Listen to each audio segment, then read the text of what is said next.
హరే శ్రీనివాస 17వ పాశురం. அம்பரமே தண்ணீரே ஷோரே அறம் செய்யும் எம்பெருமான் நந்த கோபாலா எழுந்திராய் கொம்பனார்க்கெல்லாம் கொழுந்தே குலவிளக்கே எம்பெருமாட்டி யசோதாய் அறிவுராய் அம்பரமூடறுத்து ஓங்கி உலகளந்தா உம்பர் கோமானே உறங்காதெழுந்திராய் செம்பொற்களலடைச் செல்வா பலதேவா உம்பியும் நீயும் உருங்கேலோ ரெம்பாவாய். ఆండాళ్ తిరువడిగళే శరణం. ఈరోజు ఆచార్యుడి ద్వారా అందే మంత్రం, ఆ మంత్రార్థం అయిన పరమాత్మ, ఆ పరమాత్మను అందించే భాగవతోత్తముల సేవ, ఇవన్నీ ఈ పాశురంలో ఆండాళ్ తల్లి వివరించింది.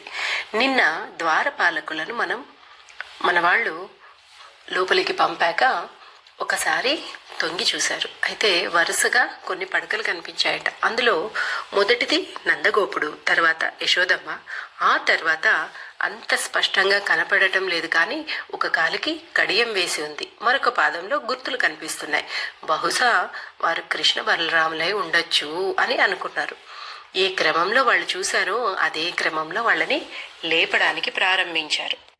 ఎదుటి వారిని ప్రసన్నం చేసుకోవడానికి వారి కీర్తిని పొగుడుతోంది ఆండాళ్ తల్లి. ఇక్కడ అంబరమే వస్త్రములు, తన్నీరే నీళ్లు, షోరే ఆహారం, అరం షయ్యం ఏ ప్రయోజనం ఆశించకుండా ఎంబెరుమాన్ దానమిచ్చే నందగోపాల అంటే వస్త్రాలు, నీళ్లు, ఆహారం ఇలాంటివన్నింటినీ ఏ ఫలితము ఆశించకుండా అందరికీ దానం ఇచ్చే ఓ నందగోపాల ఎరుందిరాయ్ లేవయ్యా అని లేపారు. తర్వాత యశోదమ్మ కనపడుతోంది.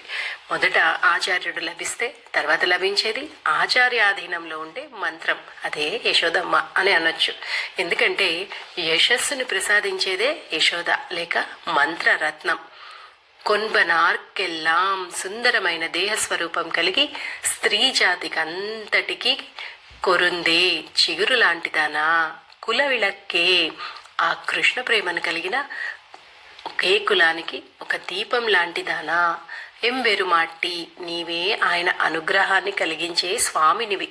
యశోదా ఓ యశోదమ్మ అరివురాయ్ తెలివి తెచ్చుకో. యశోదమ్మను మంత్రంగా ఊహించింది, అందుకే తెలివి తెచ్చుకో అని చెప్తుంది.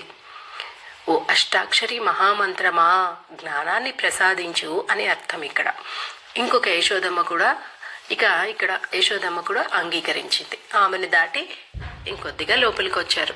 అక్కడ ఒక పాదంలో కొన్ని గుర్తులు కనిపిస్తున్నాయి, అదే కృష్ణుడు అని గమనించి అక్కడికి వెళ్ళారు. అంబరం ఊడరత్తు ఆకాశం మధ్య అంతా ఆక్రమించినట్టుగా ఓంగి పెరిగి ఉలగళంద లోకాలనంతా కొలిచిన ఉంబర్ కోమానే దేవతలందరికీ నియంతైన స్వామి. ఉరంగాదు నిద్రపోవడానికా నీవు వచ్చావు ఇక్కడికి, ఎరుందిరాయ్ లేవయ్యా.